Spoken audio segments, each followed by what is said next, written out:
नमस्कार दोस्तों, मेरा नाम है विमल सिंह बालाजी। स्टडी अड्डा में आप सभी का स्वागत। तारीख आज आपकी है 22 जुलाई 2024 की। एक एक करके सभी अपडेट की बात इस वीडियो में करेंगे। सबसे पहली अपडेट, बीपीएससी शिक्षक भर्ती परीक्षा में फिर 23 फर्जी अभ्यर्थी धराए। सहरसा में 4, बेगूसराय में 3 तो पटना मुजफ्फरपुर में एक एक पकड़ा है। पटना से न्यूज है जिसमें बताया गया है कि बिहार लोक सेवा आयोग बीपीएससी की ओर से जो शिक्षक नियुक्ति परीक्षा है उसके तीसरे चरण में रविवार को 23 फर्जी अभ्यर्थी धराए गए। इसके साथ ही फर्जी अभ्यर्थियों की संख्या बढ़ करके अब कितनी हो गई है, 55 हो गई है। शनिवार तक 32 फर्जी पकड़े भी गए। तो बताया जाता है कि इनमें कई ऐसे अभ्यर्थी हैं जो आधार से छेड़छाड़ करने के बाद परीक्षा में शामिल होने आए थे। आयोग के मुताबिक सबसे अधिक जो देखने को मिले हैं वो सहरसा में देखने को मिले हैं, जहां से 4 ऐसे अभ्यर्थी हैं। वहीं बेगूसराय से आपके 3, औरंगाबाद, पूर्णिया, जहानाबाद, गया, भोजपुर, भागलपुर और सीवान में 2-2, पटना और मुजफ्फरपुर से एक एक अभ्यर्थी पकड़े गए हैं। आयोग के सचिव जो हैं गयासुद्दीन, उन्होंने ये कहा है कि परीक्षा में 1,45,000 अभ्यर्थियों के लिए प्रवेश यहाँ पर जारी किया गया था, जिनमें से 90.5% उपस्थिति देखने को मिली। परीक्षा देकर लौटे अभ्यर्थियों ने भी कहा कि दोपहर 12 से 2:30 बजे तक 9वीं और 10वीं जो कक्षा है उसके लिए परीक्षा आयोजित हुई थी। इसमें आसान से मध्यम स्तर के प्रश्न देखने को मिले। आज पहली पाली में 8 जिलों में परीक्षा। शिक्षक नियुक्ति पुनर्परीक्षा के तहत सोमवार को 8 जिलों में पहली पाली में परीक्षा होगी। दूसरे जिलों में पटना और मुजफ्फरपुर जिले में परीक्षा आयोजित होगी। इस बाबत सभी तरीके की तैयारियां जो है वो कंप्लीट भी हो गई है। यहाँ पर जो आधार से छेड़छाड़ उसकी बात की गई, 55 अभ्यर्थी जो है पकड़ेगा उनकी बात भी यहाँ पर की गई है। शिक्षक भर्ती परीक्षा में 24 फर्जी पकड़ाए, पटना से न्यूज है। और यहाँ पर भी बायोमेट्रिक जांच के दौरान एआई जो आर्टिफिशियल इंटेलिजेंस है उसने फ्लैग दिखा करके 10 अभ्यर्थियों के विवरण में गड़बड़ी होने की आशंका जताई। उसी को लेकर यहाँ पर भी बताया गया।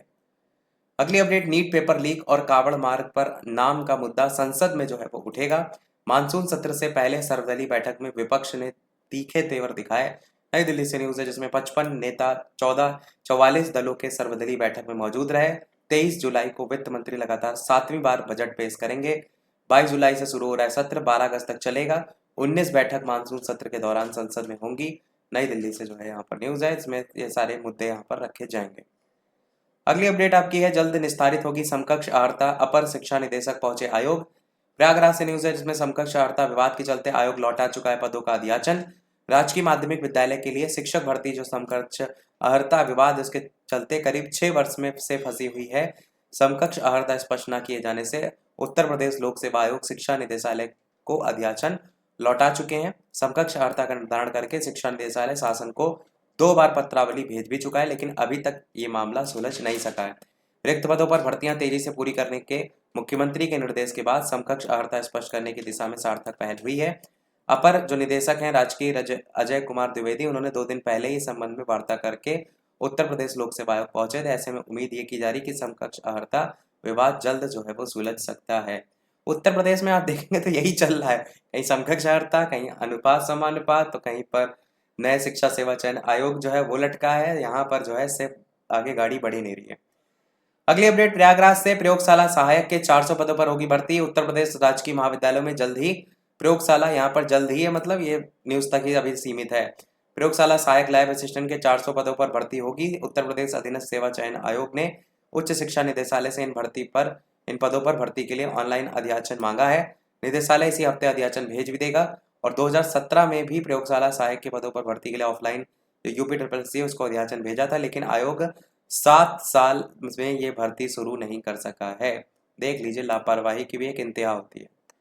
बाकी निदेशालय की ओर से अध्याचन भेजे जाने के बाद आयोग भर्ती के लिए विज्ञापन जारी करेगा।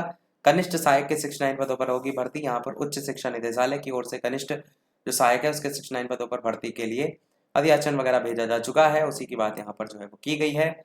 इसके अलावा निदेशालय में स्टेनो के भी 6 पदों पर भर्ती के लिए भी अधीनस्थ सेवा चयन आयोग को रिक्त पदों का अध्याचन भेजा गया है। बाकी यहाँ पर ऐसे में आयोग ने निदेशालय से दोबारा अध्याचन मांगा है। अध्याचन नए सिरे से भेजा जाएगा तो फिर आगे का जो कार्रवाई है वो बढ़ेगा। बांग्लादेश में सरकारी नौकरियों में आरक्षण 56% से घटाकर 7% कर दिया गया है। लगातार प्रदर्शन हो रहा था, प्रदर्शन के बाद सुप्रीम कोर्ट ने आरक्षण बढ़ाने का फैसला है उसको पलट दिया है। ढाका से न्यूज है जिसमें बांग्लादेश की शीर्ष अदालत ने फैसला किया है। सड़कों पर पसरा रहा सन्नाटा, सेना तैनात। अब 93% जो है वो नौकरियां मेरिट के आधार पर मिलेंगी, वो भी यहाँ पर जो है वो बताया गया है। सरकार ने किया अदालत के फैसले का स्वागत, वो भी यहाँ बताया गया। अगली अपडेट आपकी, अप्रेंटिसशिप के 1500 पदों के लिए आवेदन का मौका। इंडियन बैंक चेन्नई स्थित मुख्यालय ने अप्रेंटिस के 1500 पदों पर भर्ती के लिए अधिसूचना जारी की है। इसके जरिए अलग अलग राज्यों में अप्रेंटिस की भर्तियां की जाएंगी। एक अभ्यर्थी एक राज्य के लिए ही आवेदन जो है वो कर सकते हैं। जो चयनित अभ्यर्थी हैं उनको 1 वर्ष का प्रशिक्षण दिया जाएगा। आवेदन करने की अंतिम तिथि 31 जुलाई की है। राज्यों के अनुसार रिक्तियां, यूपी में सबसे ज्यादा रिक्तियां हैं, फिर उत्तराखंड, दिल्ली, बिहार, झारखंड, आंध्र प्रदेश, अरुणाचल प्रदेश, असम, चंडीगढ़, छत्तीसगढ़, गोवा, सारे यहाँ पर लिस्ट भी दी गई है। साथ ही इसमें आवेदन शुल्क 500 रुपये रखा गया है। शुल्क का भुगतान आप जो है वो इंटरनेट बैंकिंग, डेबिट कार्ड, इन सभी माध्यम से कर सकते हैं। जो 500 रुपये शुल्क है वो अनुसूचित, मेन आपका जनरल कैटेगरी के लिए, अनरिजर्व के लिए, बाकी अनुसूचित जाति, अनुसूचित जनजाति वर्ग और दिव्यांगों के लिए कोई शुल्क यहाँ पर नहीं है। योग्यता आपकी क्या चाहिए, तो मान्यता प्राप्त विश्वविद्यालय संस्थान से किसी भी विषय में केवल स्नातक डिग्री होनी चाहिए, मतलब ग्रेजुएशन होना चाहिए। कुछ राज्यों की लिस्ट यहाँ पर भी दी गई है। साथ ही साथ यहाँ पर 31 मार्च 2020 के बाद स्नातक उत्तीर्ण हुआ हो, ये भी यहाँ पर लिखा है। स्टाइपेंड मेट्रो शहरों सिटी के लिए 15,000 रुपये, ग्रामीण के लिए 12,000 रुपये। आयु सीमा 20 से 28 साल के बीच में होनी चाहिए। आयु सीमा की गणना 1 जुलाई 2024 से होगी। 10 साल की छूट भी दी गई है रिजर्व जो कैटेगरी उनको, और यहाँ पर ऑफिशियल वेबसाइट भी दी गई है। एक और अपडेट है, सेना में मेडिकल जो ऑफिसर है उनके 450 पद खाली। अब यहाँ पर सशस्त्र सेना चिकित्सा सेवा ने शॉर्ट सर्विस कमीशन के तहत मेडिकल ऑफिसर के 450 पदों पर भर्ती के लिए आवेदन आमंत्रित किए हैं। 28 अगस्त 2024 को साक्षात्कार इसका होगा। केवल वे उम्मीदवार ही ऑनलाइन आवेदन कर सकते हैं जिन्होंने 15 अगस्त 2024 को या उससे पहले अपने इंटर्नशिप कंप्लीट कर लिया। अंतिम तिथि इसकी 4 अगस्त 2024 है। पद यहाँ पर पुरुष के 338 हैं, महिला के 112 हैं। मान्यता प्राप्त संस्थान से MBBS वगैरह होना चाहिए और यहाँ पर और भी डिग्री मांगी गई है।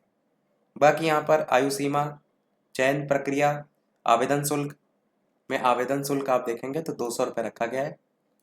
बाकी जरूरी सूचना यही है कि पोस्ट ग्रेजुएट डिग्री वाले सिविलियन डॉक्टरों को दोबारा नीट PG में बैठने की जरूरत नहीं है।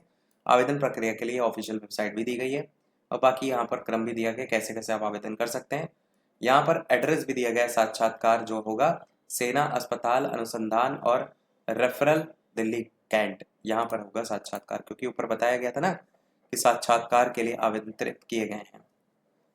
अगली अपडेट, केंद्र सरकार ज्यादा दिन नहीं टिकेगी अखिलेश, यहाँ पर कोलकाता से न्यूज है। समाजवादी पार्टी सपा के प्रमुख अखिलेश यादव ने रविवार को कहा कि केंद्र में भारतीय जनता पार्टी के नेतृत्व वाली राष्ट्रीय जनतांत्रिक गठबंधन यानी राजग, इनकी सरकार लंबे समय तक नहीं टिकेगी, क्योंकि सांप्रदायिक ताकतों को भले ही कुछ समय के लिए सफलता मिल सकती है लेकिन अंततः उनकी हार ही जो है वो होगी। कोलकाता में तृणमूल कांग्रेस को की रविवार को आयोजित शहीद दिवस मेहरोली में मुख्यमंत्री ममता बनर्जी के साथ सपा प्रमुख अखिलेश यादव वही यहाँ पर बताया गया। यही था हमारे इस ओवरऑल अपडेट में। वीडियो लाइक शेयर सब्सक्राइब कीजिएगा। मिलते हैं अगले अपडेट में, तब तक के लिए नमस्कार, जय हिंद।